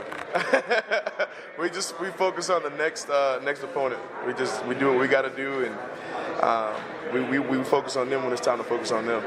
John, I guess it's already fun for you as an individual to come here representing Clemson here, but what's it been like as you and Dabo and Tanner kind of make the rounds? I mean, with Clemson's high profile, you guys are kind of the rock stars of the ACC media tour, for lack of a better term, and you guys are the crowd favorite here this couple of days. It's been fun out here, man. I had never experienced nothing like this in my life. Like, I was telling somebody earlier, I was like, when I got off the plane, this guy handed me my seatbelt. Like, it's cool. Like, you know what I'm saying? He handed me my seatbelt. I never experienced nothing like that. So it's just getting this opportunity is really cool to me. We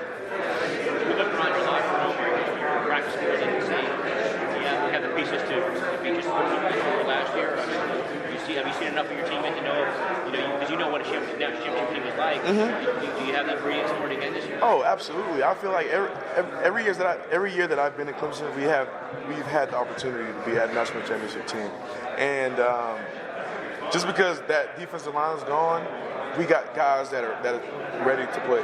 Like we got some guys that played in the national championship that's going to play this year. You know what I'm saying? That haven't been able to shine because of our defensive line that's left. So I think we'd be just fine.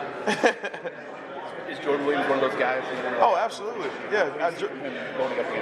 Jordan Williams, like I said, he got to play in the national championship game, and he got to experience that stuff. So when it's time to play next year, he's not going to be like, oh man, I'm on a big field, I'm in a big stage. Like I'm shocked. I don't know what to do. He knows what to do, and he knows his abilities. So. Travis is the real deal. He makes my job easier, and I try to help make his job easier. It's just, it's easy. You know what I'm saying? He helps me, and I help him. So. How does he help you? How does he make it easier for you as a lineman? Because he's such a great running back. I do my job, and once I do my job, he runs to the end zone, so I don't really got to do no more do no more work. What do you know from being around him to explain why he's such a good running? What do you notice from being around him to explain why he's such a good running? He's definitely a great worker. He works hard. He's dedicated to the grind. He's gotten better since he's been here. I say this a lot, but he puts his head down. He just gets to work. No one really has to ask him to do anything. He just does it. He just performs excellence all the time, and that's what our whole that's how our whole team is. Honestly, we just put our head down and go to work. We don't ask no questions.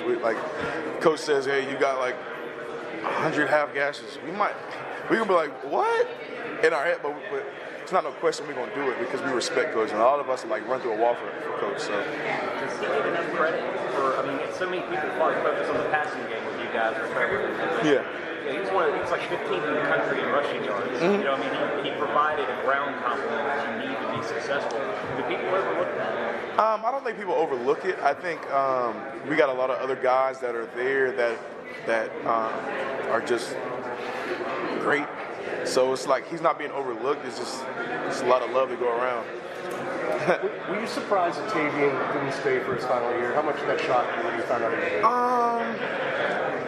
It shocked me, but it didn't really shock me because me and Tavian we're close, and he's been talking about it. He was like, man, look, I'm trying to feed my family. I was like, look, I totally understand. I mean, it is what it is. I mean, he came from a rough area.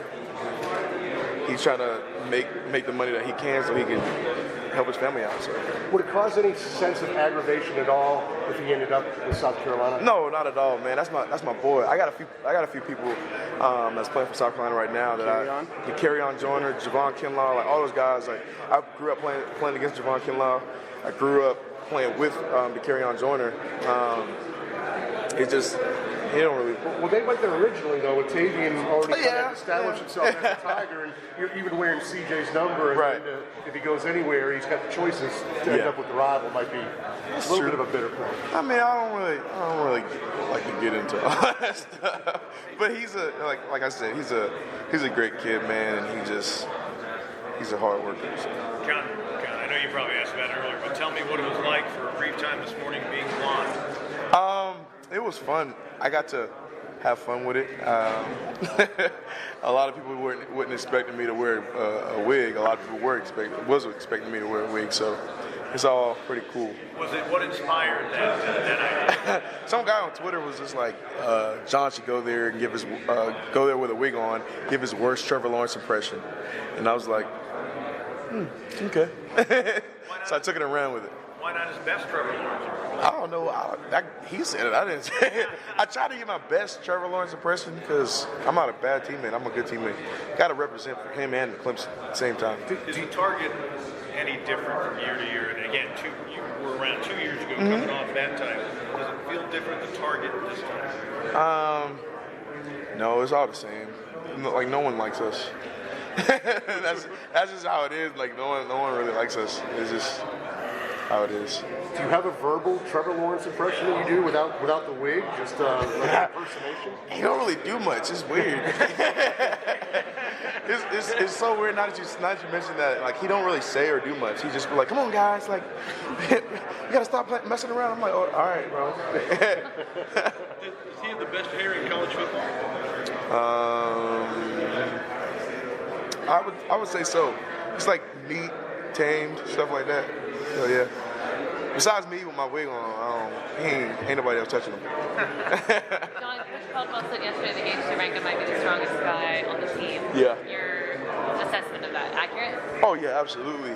He's out of this world. He literally did 505 on bench press yesterday like it was nothing. Like he just like so easy. I don't understand it, but it's just I don't know. How much of like your state champion wrestler Gage is too? Like how much of that background has Clemson sort of navigated to, and how much does it help you? Well, being a wrestler, like it helps me a whole lot. It helps with my body positioning. It helps with a whole lot of my footwork and all that stuff. I'd say that I use it a lot on the field, even with like shorter defensive linemen. It allows me to get under their pads and stuff like that. So I would suggest if anybody is trying to be an offensive lineman, they should definitely wrestle.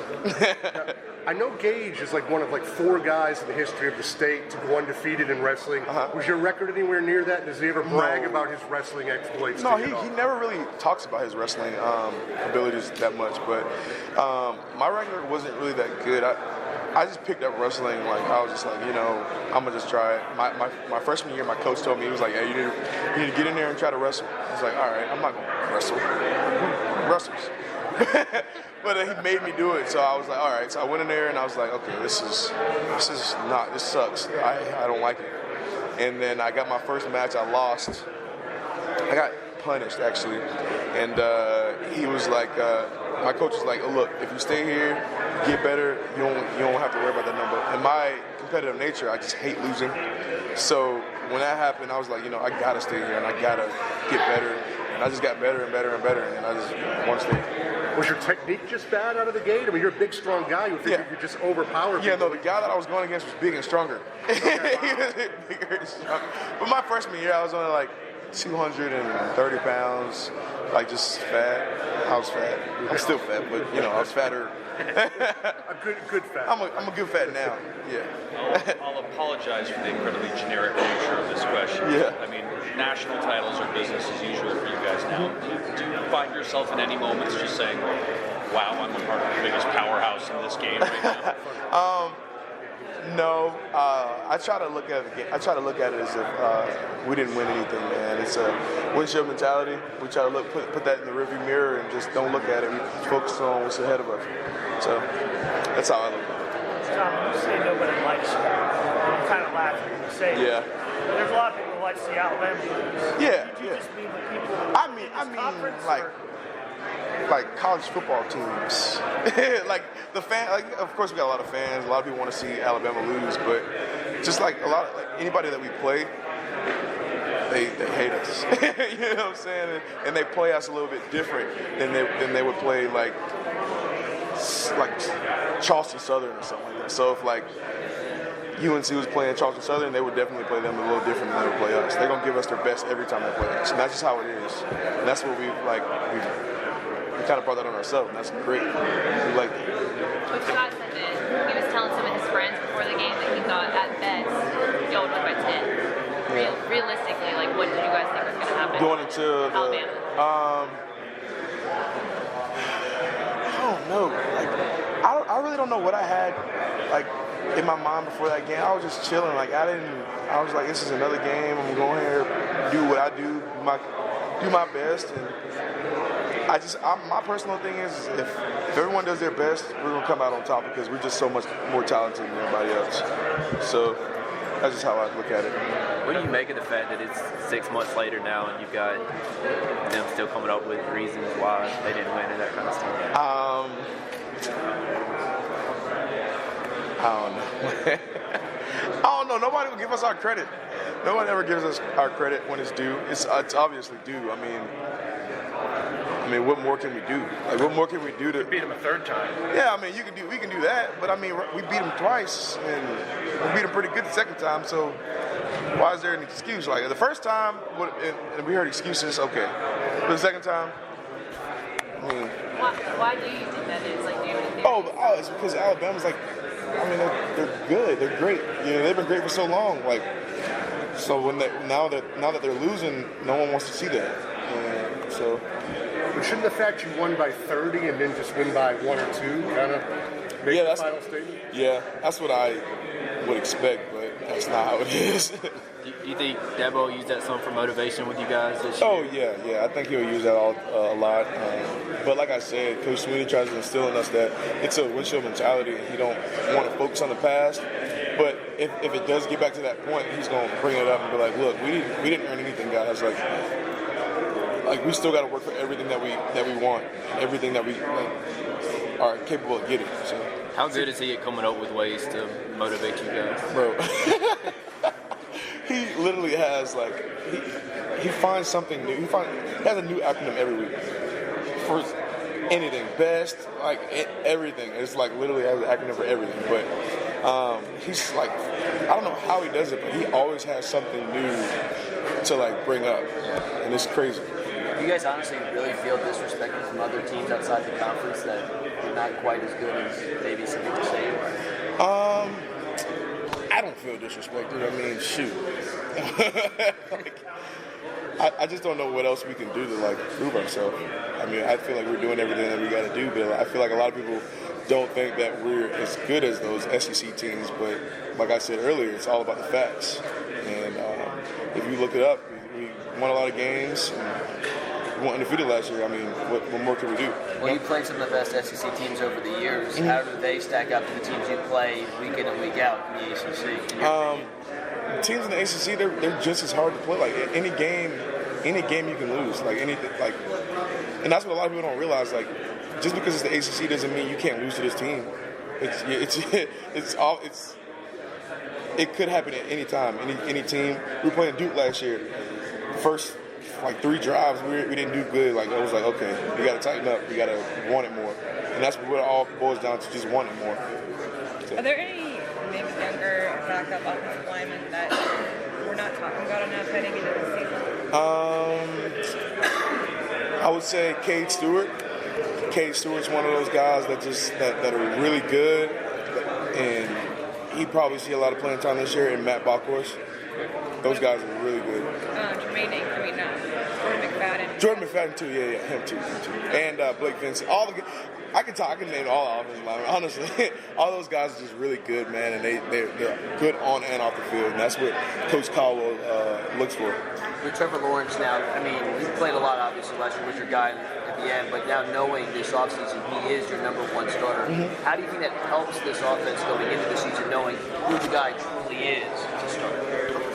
It doesn't really affect the offensive line much. We just do our own thing. We block and pray for the best behind us. We like I said, it don't really phase us at all. Has Lawrence changed a little bit as a leader since winning the national championship?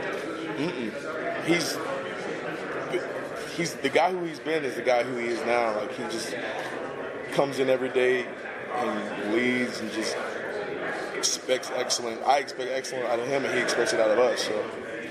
Have you ever taken him fishing? No, actually, I haven't. I probably should. He said he's trying to learn. Yeah, I probably should take. You have if I said, give me your best Trevor Lawrence story, what sticks out? Is there anything that sticks out to you? Not really. He's kind of boring. That's.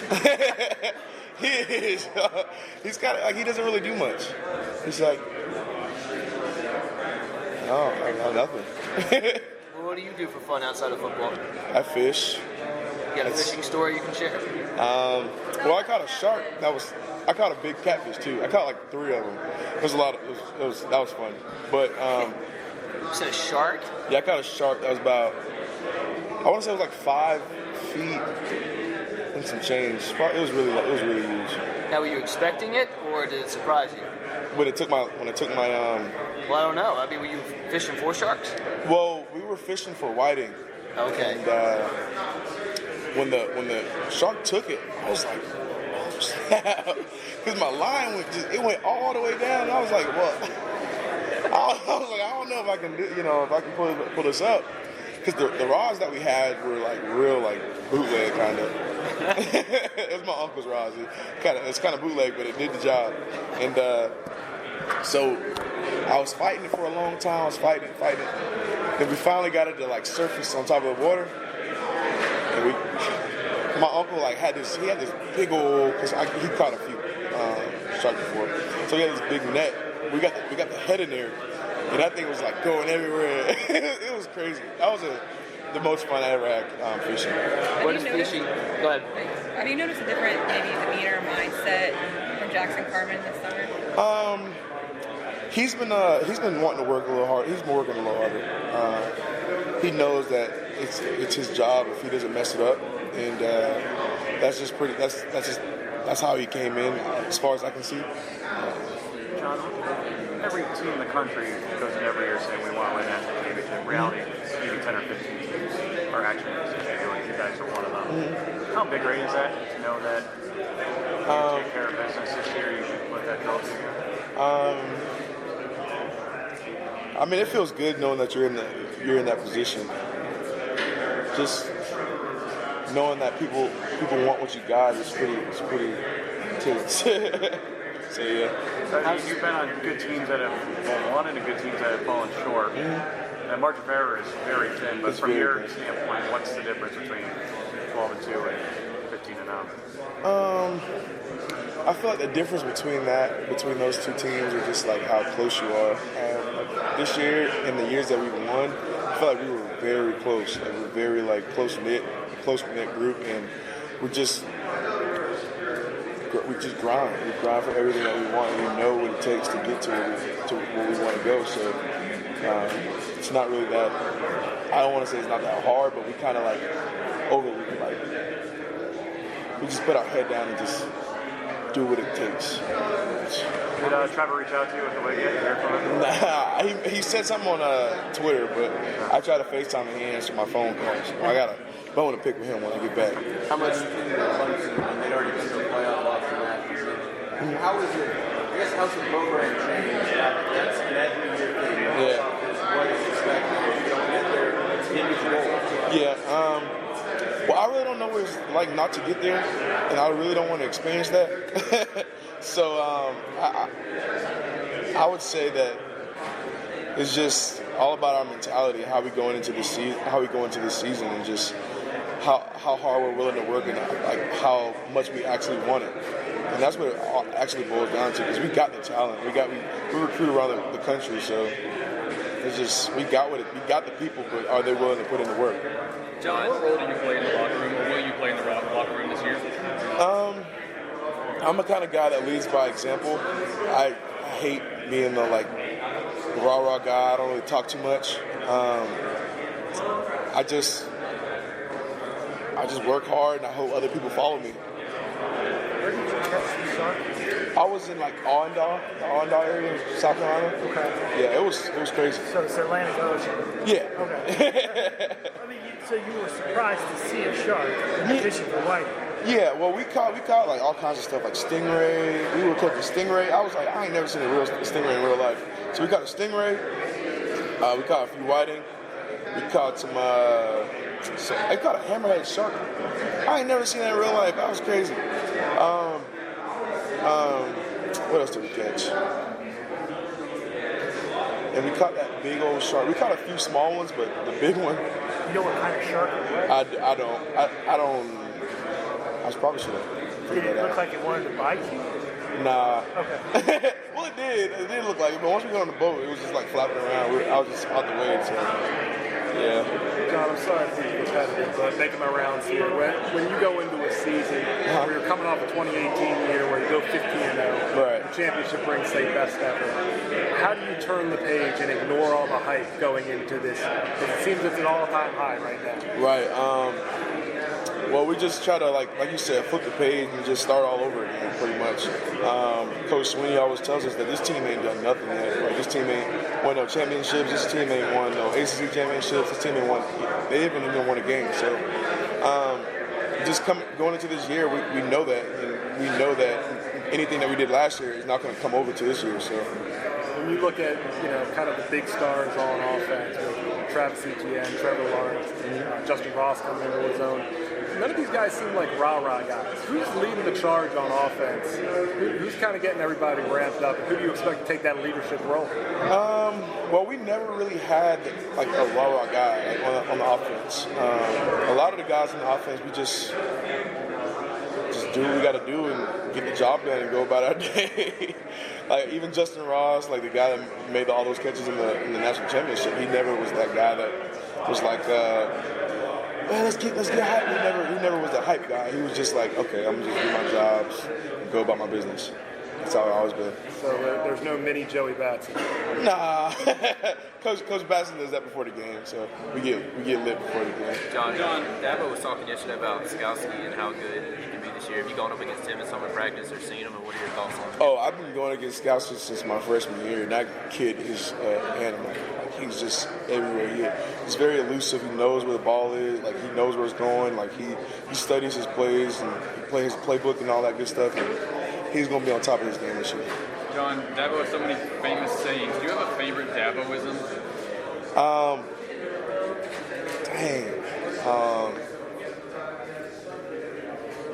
Okay, I'm gonna try to do this. I'm gonna try to say it right. I will do what I can while I can, so that when I cannot, I will not wish that I would have when I could have. Think about it now. That's pretty good. That's pretty good. It's pretty good. Think about it. Just think about it. All right. Might have to rewind the tape. John, you're turning the page on this season, but given the last 4 years and what you guys have accomplished, what would need to end the season for it to be classified as a successful season? Where's the bar? Is a better way to ask that. I feel like if we win our opener, win the state, win the division, win our conference, the closer, and win the closer. That's all we just think of that. That's yeah. I just thought of it. They should put that in the building. Yeah, somewhere in there. John, they're just saying over there that you guys said maybe still targeting now that there's some hate for Clemson. Oh yeah. And Coach just said there's no hate. He doesn't even hate the Gamecocks or anything like that. Do you feel that way? Like, what makes you feel that way? Where does it resonate that you can feel some of those emotions that maybe weren't there for Clemson a few years ago? Yeah. Well, like. I personally feel like that back when Clemson was just like a normal, I wouldn't say, I don't know how to put it. I want to say a normal team. A lot of people just, it was like, okay, well we could beat them, you know what I'm saying? If we lose to them, okay, it's Clemson. But now it's like everybody wants to beat us, and it is what it is. I mean, that's just the target that we have. And, it's good to have that kind of target. Do you share the sentiment of Coach Sweeney that you don't hate the Gamecocks, don't hate anybody? No, I don't hate them. I don't hate nobody. Yeah, I don't hate nobody, but just, you know.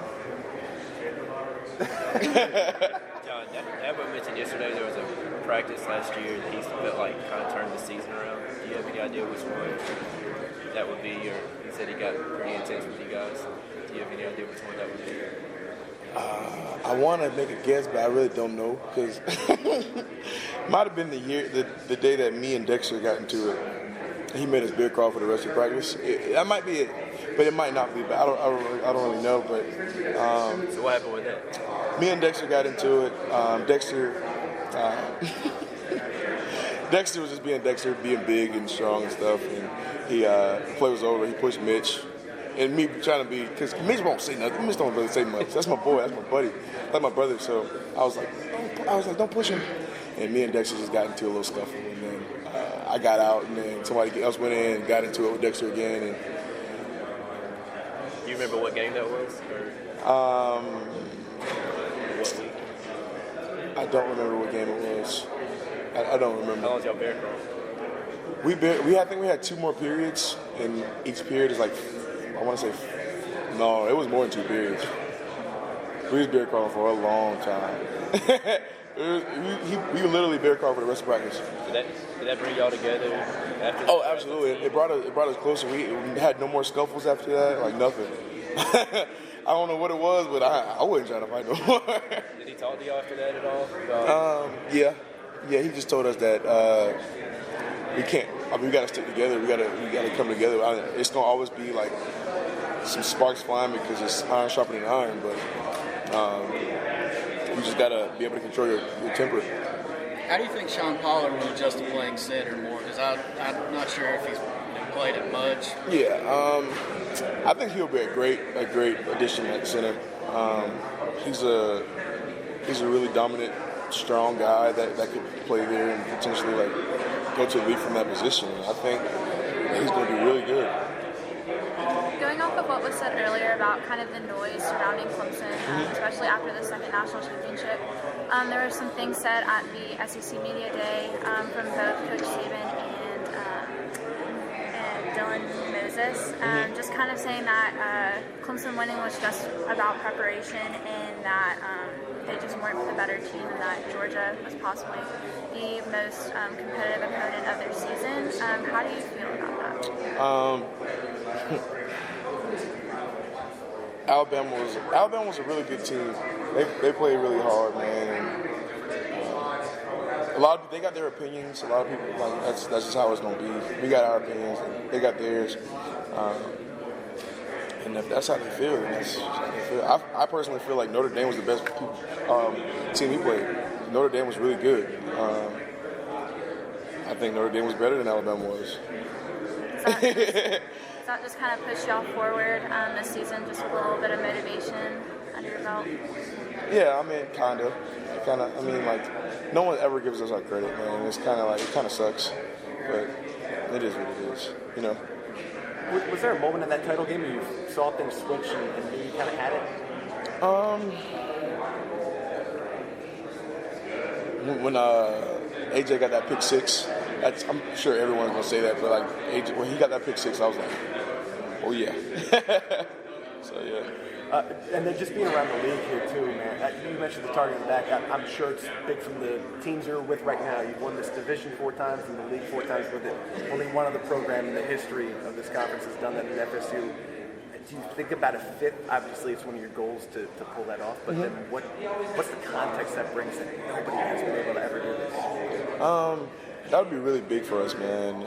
If we get to do that, then this team would be the best ever. Yeah. So, you know, Coach Sweeney always says, like, last year's team was the best ever yet, and this team will be the best ever until the next team comes. So that'll be real big. That was offensive guard from Clemson, John Simpson, and that is all the interviews we have from today's ACC kickoff. Today was the Atlantic Division, like I said earlier. In case you missed it, you can go back, re-listen to this whole podcast, re-listen to the bits and pieces you want. The separate interviews will be marked on the audio itself, so you can go and find whatever interview you want to hear. We had wide receiver from Florida State, Tamorrion Terry. We had Florida State head coach Willie Taggart. We had Kendall Coleman, defensive end from Syracuse, Dino Babers, Syracuse head coach. And you just heard John Simpson, offensive guard from Clemson. Go back and listen to those. Tomorrow is day 2. Where we will have all the coastal coaches and players that they are bringing, including Duke, North Carolina, Georgia Tech, Pittsburgh, Virginia Tech, Miami. We'll have all those teams tomorrow and hopefully be able to bring you, well, we will bring you the audio that we get tomorrow. It may not be till later tomorrow night or possibly even Friday, just depending on travel schedule and all that fun logistic stuff, but stay tuned all day tomorrow. There's going to be more audio, more pictures, more videos, more tweets, more posts, more quotes, all kinds of stuff. It's a lot of fun being out here, and hopefully you are enjoying the content that we are bringing you. Stay tuned to eveningsportspage.com. Stay tuned to the Twitter at @TheESP_, Facebook, Instagram. We're everywhere. Go find us. You can find the podcast on iTunes, Spotify, iHeartRadio, CastBox, Google Podcast. on eveningsportspage.com/ESPodcast. There's no excuse you shouldn't be listening, no excuse you shouldn't be following us on social media. So go do it for all the fun content and all the great content that you could want from ACC Kickoff football media days. That's all we have for tonight, so stay tuned tomorrow where we're talking with the ACC Coastal coaches and players. This has been the Evening Sports Podcast. I want my chips with the dip.